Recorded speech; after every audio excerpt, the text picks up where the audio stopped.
नीम गांव की चौपाल पर मुखिया गुस्से से लाल हो रहा था, क्योंकि एक लड़की ने बाहर जाकर सिलाई सीखने की ख्वाहिश जाहिर की थी। दूर मन्नू और उसकी बहन रीना अपनी झोपड़ी की खिड़की से इस नजारे को देख रहे थे।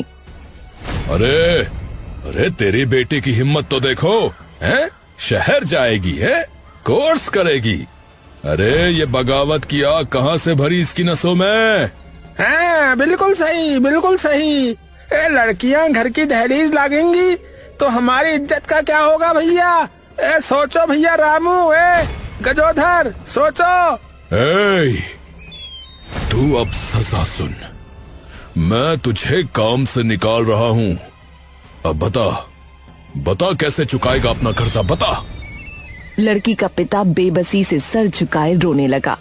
पूरी भीड़ डर के मारे सांस भी नहीं ले रही थी। दूर खिड़की पर मन्नू का गुस्सा उबल रहा था।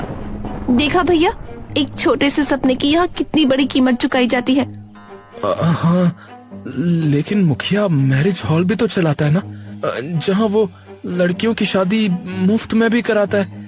यहाँ तक कि लड़के भी खुद ढूंढता है उनके लिए। तो भले ही मुखिया पुरानी सोच वाला होगा, पर लड़कियों का भला ही सोचता है वो तो। ये भलाई नहीं है, सिर्फ ससुराल ही लड़की की मंजिल नहीं होती भैया। कभी दूर से एक तेज आवाज आई। सबकी नजरें सड़क पर गईं। एक चटखीले रंगों वाला पुराना फूड ट्रक धूल का बादल उड़ाता हुआ चौपाल के सामने जा ठहरा और अंदर से एक सरदार जी उतरे। आओ जी, सत श्री अकाल भाइयों। आओ जी, इस बेजुबान ट्रक को जो है थोड़ी देर के लिए यहाँ आसरा मिल जाएगा क्या? आसरा इस आवारा राक्षस को हमारी पावन धरती पर कभी नहीं। यहाँ बाहरी लोगों को नहीं आने देंगे। ले जाओ इसे। आओ मुखिया जी, और मैं हरप्रीत सिंह। आओ जी, बस कुछ ही दिन के लिए आप लोगों को अपने चलते फिरते ढाबे का स्वाद चखाने आया हो जी। अरे रहने दीजिए ना मुखिया जी, वैसे भी यहाँ कोई ढाबा नहीं है। 2-4 दिन ये रह लेगा तो बढ़िया ही हो जाएगा। हाँ मुखिया जी, मेरा भी मानना है कि थोड़े दिन रहने देना चाहिए। हाँ, रहने देना चाहिए। हाँ, रहने दो। सरदार जी की आवाज में एक जादू था जिसने भीड़ को मंत्र मुग्ध कर दिया था। मुखिया मना करना चाहता था, लेकिन कोई वजह न ढूंढ सका तो चुप रह गया। आओ जी, तो फिर ठीक है। ओ जी, आओ। और सब लोग एक बार यहाँ का खाना खाकर बताओ। सरदार जी के ट्रक से उठती मसालों और ताजी रोटियों की खुशबू ने पूरे गांव का दिल जीत लिया। मगर मन्नू की नजर सरदार जी के हाथ में चमकते उस फोन पर अटकी रही, जो एक आम ट्रक वाले की पहुंच से बहुत दूर होना चाहिए था। अरे ये क्या? एक ट्रक वाले के पास कम से कम 1.5 लाख का फोन? ये कैसे हो सकता है? कहीं कोई गड़बड़ी तो नहीं है? अरे बाप रे, ये सब्जी ऐसे लग रही है जैसे मेरी दादी के हाथों का जादू हो इसमें। हाँ भाई, ऐसा लगता है जैसे खाना जो है स्वर्ग से उतर आया हो। हा, मैंने तो थाली के साथ साथ चम्मच के साथ साथ जो है अपने हाथ तक चाट लिए भैया। हा। रीना, उसका फोन तो देख, वो 1.5 लाख का लग रहा है। नहीं तो सोच जरा, एक ट्रक चलाने वाले के पास इतना महंगा फोन कैसे आया होगा? भैया, कहीं ये कोई गलत आदमी तो नहीं? कुछ गड़बड़ लगती है। इसी बीच मुखिया और लल्लन ट्रक से दूर खड़े होकर सरदार जी पर नजर रखे हुए थे। अरे लल्लन, सुन जरा। अरे ये बाहर वाला, मुझे ऐसा लगता है कि सिर्फ खाना बेचने ही नहीं आया है। इसकी मंशा मुझे कुछ और ही लग रही है। क्या कहता है? हाँ, सही कहा मुखिया जी। मुझे भी ऐसा ही कुछ लग रहा है। जैसा आपने कहा, एकदम 100% की खरी बात कही आपने। पर मुखिया जी, अगर इसकी मंशा कुछ और लग रही है तो फिर क्या करें मुखिया जी? सोचना पड़ेगा। सुन, एक काम करते हैं, रात को चुपके से इसके ट्रक के आसपास जाकर के जायजा लेकर आएंगे। मुझे ऐसा लग रहा है कि कुछ ना कुछ गड़बड़ जरूर मिलेगी। हाँ हाँ हाँ, बिल्कुल बिल्कुल सही मुखिया जी, बिल्कुल सही कहा आपने, ठीक है।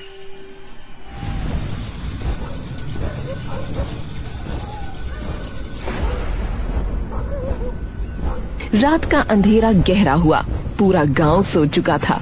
मुखिया और लल्लन ट्रक की ओर सरकते चले आ रहे थे। मुखिया जी पकड़े गए तो? अबे चुप, डरपोक कहीं के। पकड़े गए क्या होता है रे? चोरी करने थोड़ी आए हैं। वो ट्रक के पास दबे पांव पहुँचे। अंदर झांका तो उनकी सांसें अटक गईं। एक छोटी सी अलमारी के ऊपर एक पुरानी फटी हुई लड़की की चप्पल और एक पीली पड़ी तस्वीर रखी थी। तस्वीर में एक जवान लड़की मुस्कुरा रही थी। अरे ये क्या? अरे किसी लड़की का सामान? हाँ? ए लल्लन, मैंने कहा था ना, मुझे इसकी मंशा कुछ ठीक नहीं लग रही है। ये तो लड़कियों का सामान चुराता है लग रहा है, या फिर कहीं उन्हें ही ना ले जाता हो ना हो यही इसका असली धंधा है। हाँ हे भगवान, इस पर तो फिर नजर रखनी पड़ेगी मुखिया जी, और कुछ ठोस बात पता चलते ही इसे फिर यहाँ से भगाना होगा। हाँ।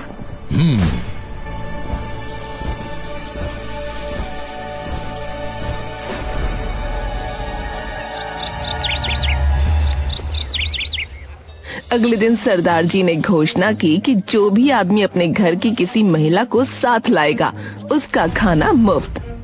ओ आहो जी, ओ आप लोग अकेले अकेले मेरे ढाबे के खाने का मजा क्यों ले रहे हैं जी? अरे अपने घर की माताओं बहनों को भी लेकर आइए। ये सुनकर कुछ लोग हंसे, कुछ नाराज हुए, पर कुछ ने हिम्मत दिखाई। रीना भी मन्नू के साथ आई, मगर उसकी आंखों में पहली बार बाहर की दुनिया देखने की एक चमक थी। लो जी पुत्र, आराम से बैठकर खाओ। और तुम्हारी राय जो है ना, वो सबसे ज्यादा कीमती है। आप मेरी राय पूछ रहे हैं? ओ क्यों नहीं जी, वो जो खाना खा रही है उसकी जुबान का स्वाद ही तो असली फैसला है कि नहीं? ये देखकर मुखिया का खून खौल उठा। उसने अपनी जहरीली योजना शुरू की। वो गांव के कोने कोने में फुसफुसाता फिरने लगा। अरे भैया, ए रामू, ए कलवा, सुनो जरा। अरे भैया सुना तुमने?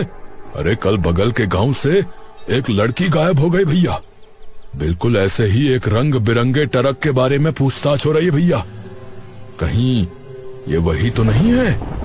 अरे नहीं, पता नहीं। सच कह रहे हैं मुखिया जी आप? अरे भाई, मैं तो कह रहा हूँ अपनी बेटियों को संभालो, कहीं ये सरदार मौत का व्यापारी ना हो। हाँ। अरे मुखिया जी, तुम्हारी लड़कियों का भला ही सोचते हैं हमेशा। हाँ, इस सरदार के चक्कर में पड़ोगे तो मुखिया जी भी तुम्हारी लड़कियों की शादी नहीं करा पाएंगे। हाँ। मुखिया की अफवाह का असर हुआ। कुछ लड़कियां डर गईं, मगर सरदार जी ने हार नहीं मानी।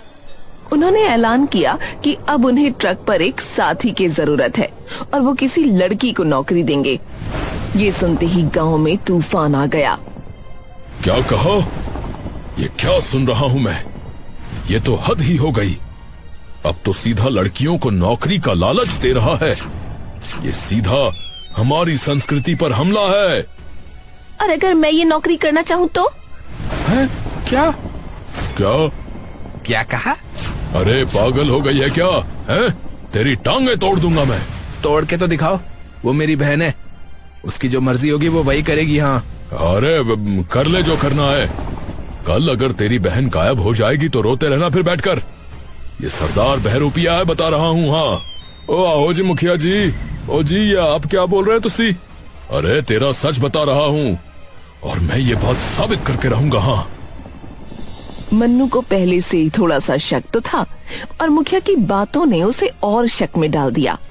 कहीं मुखिया सच तो नहीं कह रहा है? नहीं भैया, मुखिया तो हम लड़कियों का दुश्मन है, इसलिए ऐसी बातें कर रहा है।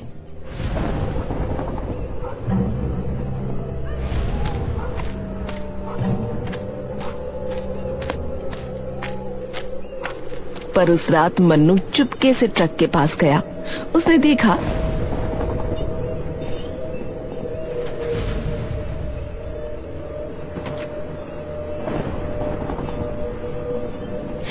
हैरान रह गया।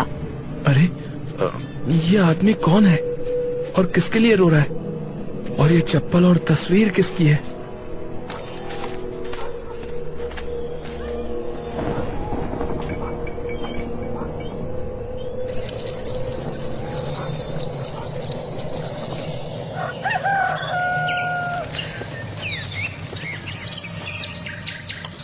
रीना मन्नू के शक के बावजूद ट्रक में काम करने लगी थी। उसके साथ आने से सरदार जी के खाने में वैरायटी आ गई, पर कोई इसको अच्छा कह रहा था तो कोई बुरा। गांव 2 हिस्सों में बंट चुका था। वाह सरदार जी वाह, मजा ही आ गया। आपका खाना तो बिल्कुल कमाल ही था, लेकिन अब और ज्यादा लाजवाब हो चुका है। हाँ, एक काम करो, 4 रोटियां और कर दो मेरे को, तंदूर वाली है। आओ जी, सब इस बिटिया की वजह से हुआ है। अब वो तो आपने बात सही कही सरदार जी, पर अब मन्नू जो है वो बड़ा खुश होगा है अपनी बहन की कमाई खाकर। अरे शर्म नहीं आती दोनों को।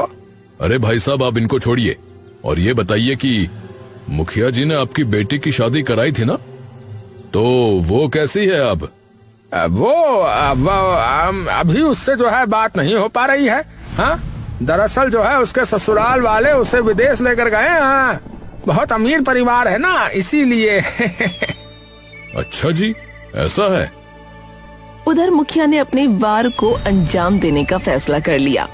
उसने पुलिस को बुलाया। उसने सबके सामने अचानक तमाशा शुरू कर दिया। अरे अरे इंस्पेक्टर साहब, अरे इस शैतान के ट्रक में एक चप्पल है। हाँ, पक्का किसी बेबस बेटी की होगी। हाँ, ये आदमी लड़कियों को बहलाता है, उनका सामान चुराता है, और कौन जाने और क्या क्या करता होगा। ए लल्लन, बोलना रे, बोल। हाँ साहब, हमने अपनी आंखों से देखा।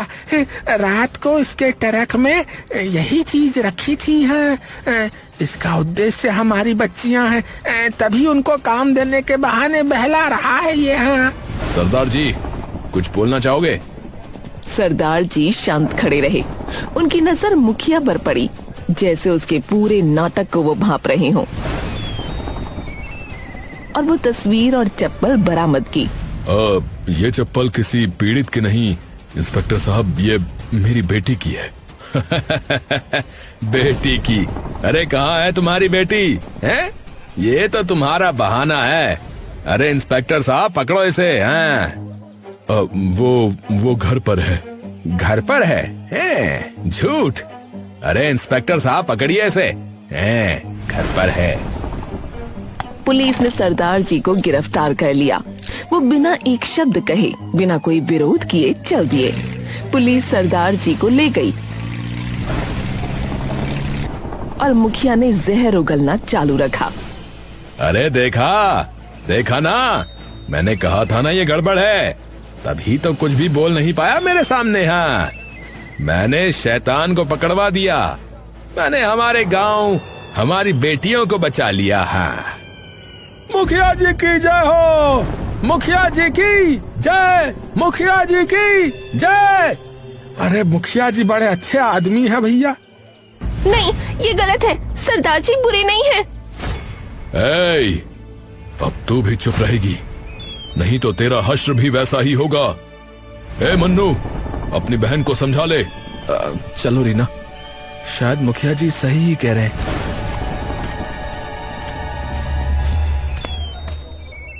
मुखिया जी, मुझे कुछ कहना था। बात दरअसल ये है कि जो है हमारी बेटी से बात नहीं हो पा रही है। जो है अगर आपके पास कोई नंबर हो तो हमें दे दीजिए, उसके ससुराल में बात करनी थी। अब अरे वो लोग बाहर गए हैं कहीं, आएंगे तो खुद करेंगे।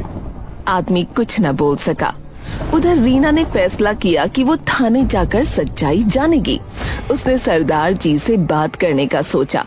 वो थाने जाने के लिए निकली, पर जैसे ही वो गांव से निकलने लगी, मुखिया रास्ते में खड़ा हो गया। अरे कहाँ जा रही है बेअदब लड़की? थाने? सरदार की जासूसी करने? मुझे सच जानना है। ए, सुन ले, अगर तूने एक कदम भी आगे बढ़ाया तो तेरे भाई मन्नू की छोटी सी दुकान इस हफ्ते में इतनी बदनाम हो जाएगी कि कोई उसका मुंह नहीं देखेगा। उसे गांव से भागना पड़ेगा, समझी? रीना भौचक्की रह गई। उसकी हिम्मत टूटती दिखी। मुखिया घूम कर चला गया।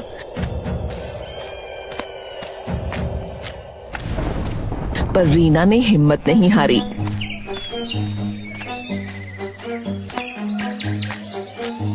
डर को दबाते हुए वो छुप कर थाने पहुंची। कुछ भी हो, मैं सच जानकर रहूंगी। आखिर सरदार जी की वजह से ही मैं घर से बाहर निकल पाई, कुछ काम कर पाई। वो बुरे नहीं हो सकते। जब वो उस कमरे में घुसी जहाँ सरदार जी होने चाहिए थे, तो उसकी आंखें फटी की फटी रह गईं। सरदार जी आराम से कुर्सी पर बैठे थे। उनके सामने चाय का कप था। एक सीनियर इंस्पेक्टर उनसे हंसकर बातें कर रहा था। ये क्या माजरा है? आप तो आराम से बैठे हैं। आ जाओ बेटी, आ जाओ, बैठो। पुलिस को आपने खरीद लिया? पैसे से हल हो गया सब? ये सब चल क्या रहा है? मेरे भाई ने बताया था कि आपके पास 1,00,000-1,50,000 का मोबाइल है। मुझे कुछ समझ नहीं आया, पर अब सब समझ आ रहा है। अरे बेटी, तुम अब भी गलत ही समझ रही हो। ये हरप्रीत सिंह साहब हैं, पुलिस के पूर्व डीएसपी हैं ये। रीना का सर चकराने लगा। सरदार जी ने वो पुरानी तस्वीर उठाई। ये मेरी बेटी प्रीत है। 5 साल पहले मैं उसे पढ़ाई के लिए शहर भेजना चाहता था। मेरे ही परिवार वालों ने रोक दिया। कहा, लड़कियां इतना पढ़ लिख कर क्या करेंगी, और जाने क्या सोचकर मैं भी उनकी बातों में आ गया। पिताजी, कम से कम आप तो मेरी बात समझिए। अरे समझ चुका, इससे ज्यादा नहीं समझ सकता। क्या आप मेरे लिए लड़ नहीं सकते? लड़ने की कोई वजह भी तो होनी चाहिए बेटा। क्या मेरी आजादी बड़ी वजह नहीं है? अरे तू तो ऐसे बात कर रही है जैसे मैंने तुझे बांध कर रखा है यहाँ। बकवास मत कर, चल सो जा। और उसी रात वो घर से भाग गई। छूट गई तो उसकी बस ये एक चप्पल। प्रीत और उसकी दूसरी चप्पल दोनों आज तक नहीं मिले। क्या? काश मैंने अपनी बेटी को समझा होता, उसकी आजादी के सपने को समझा होता। उसके जाने के गिल्ट ने मुझे ऐसा घेर लिया कि तब से मैं ऐसे ही जगहों और गांवों में जाने लगा जहां किसी लड़की पर अत्याचार हो रहा हो, ताकि कोई और बाप अपनी बेटी के लिए ना रोए और कोई और प्रीत गुम ना हो जाए। रीना के सामने अब पूरा सच आ चुका था। सरदार जी की आंखों में छिपा दर्द अब समझ आ रहा था। तभी सीनियर इंस्पेक्टर ने एक फाइल सरदार जी की ओर बढ़ाई। सर, जैसा कि आपको शक था, हमारी जांच में पता चला है, नीम गांव का मुखिया लड़कियों की शादी कराने के नाम पर उनका सौदा करता है। क्या? जो लड़कियों को घर में रहने की हिदायत देता है, वो सौदा करता है उनका? ओ हाँ जी पुत्र, तुमने पिछले कुछ समय में ध्यान दिया होगा कि तुम्हारे गांव से जिन लड़कियों की शादी हुई वो लौट कर नहीं आई, न उनके माँ बाप से उनकी बात ही हो पाई। असल में शादी के नाम पर मुखिया ने उन्हें अगवा कराया था, फिर उनका शहर में सौदा कर दिया। इसीलिए उसने आपको रोकना चाहा, इसीलिए उसने झूठी अफवाह फैलाई। पर आपका प्लान क्या था? आप आए, अपना खाना बेचा और अब पुलिस स्टेशन में आकर बैठ गए। आपने किया क्या? मैंने तुम्हें और तुम्हारे जैसी और लड़कियों को आजाद किया, और जो सबूत मुझे मुखिया के खिलाफ चाहिए थे वो मुझे मिल चुके हैं। दिन में खाना बेचा और रात में मुखिया की तहकीकात करी। अब हमारे पास सबूत हैं बिटिया। अगले ही पल पुलिस की गाड़ियां नीम गांव की ओर दौड़ पड़ी। चौपाल में मुखिया अभी भी अपनी झूठी जीत का ऐलान कर रहा था कि पुलिस ने उसे घेर लिया। इस गांव के मुखिया रामधारी सिंह, तुम्हें मानव तस्करी और पुलिस को गुमराह करने के आरोप में गिरफ्तार किया जाता है। हैं? अरे ये क्या मजाक है? मैंने तो गांव को बचाया, मैंने गांव को बचाया है। सरदार जी ने सबके सामने एक वीडियो प्ले की जिसमें मुखिया लल्लन से लड़कियों की तस्करी को लेकर बात कर रहा था। माफ कर दो साहब, माफ कर दो साहब, मुझे मजबूर किया इसने कहा था कि अगर मैंने इसका साथ नहीं दिया तो ये मेरी बेटी को भी भेज देगा शहर, तभी किया मैंने साहब। अरे मैंने अरे भाई चल, अब मैं करते हुए बकरी मत बन, अब तो तेरा हम बकरा बनाएंगे। पूरा गांव सन्न रह गया। उनका रक्षक असल में उनका भक्षक निकला। मुखिया और लल्लन को पुलिस ले गई। फिर सरदार जी ने ट्रक की चाबी रीना की तरफ बढ़ाई और बोले, ये ट्रक अब मेरा नहीं रहा पुत्र, ये अब उन सभी बेटियों का है जिन्होंने डर के आगे झुकने से इनकार किया। रीना, ये चाबी तुम्हारे हवाले बेटिया। लेकिन आप? मेरी तलाश अब भी जारी है बेटिया। मेरी प्रीत का पता नहीं, पर अब मुझे यकीन है कि कहीं ना कहीं कोई ना कोई उसे भी हिम्मत दे रहा होगा। तुम यहां उसकी आवाज बन जाओ पुत्र। वो चाबी रीना के हाथ में रखकर सरदार जी बिना पीछे मुड़े देखे चले गए।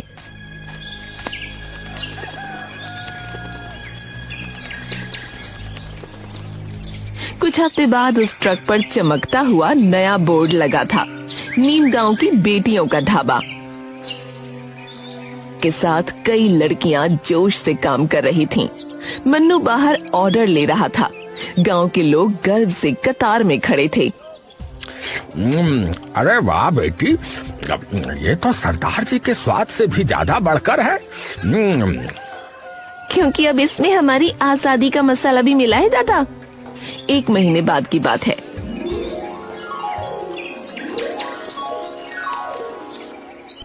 एक दिन एक नया ग्राहक, एक शहरी महिला ढाबे पर आई।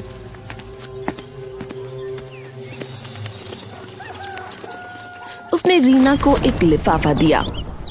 ये सरदार जी ने दिया है, कहा है कि बेटी रीना को देना। रीना ने हाथ कांपते हुए लिफाफा खोला। एक चिट्ठी और एक तस्वीर निकली। तस्वीर में सरदार जी एक युवती के साथ खड़े थे। दोनों की आंखें भरी हुई, पर चेहरे खुशी से दमक रहे थे। रीना ने चिट्ठी पढ़ी। मेरी प्यारी रीना, तुम्हारे ढाबे की खबर अखबार में छपी। वो अखबार मेरी बिछड़ी हुई प्रीत तक भी पहुंच गया। उसने हिम्मत करके मुझे फोन किया। आज हम मिल गए हैं और उसने मुझे माफ भी कर दिया है। तुमने न सिर्फ एक गांव बदला बेटी, तुमने एक पिता को उसकी दुनिया वापस दिलाई। तुम जैसी बेटियां ही इस देश की असली ताकत है। जीत तुम्हारी होगी। तुम्हारा हरप्रीत सिंह, सरदार जी। रीना की आंखों से आंसू की धार बह निकली, पर ये आंसू दुख के नहीं, अनंत खुशी और संतुष्टि के थे। उसने तस्वीर को अपने दिल से लगाया और आसमान की तरफ देखा। इस समय भी ट्रक के सामने लगी लाइन लंबी हो रही थी और नीम गांव की बेटियों का सफर अब रुकने वाला नहीं था।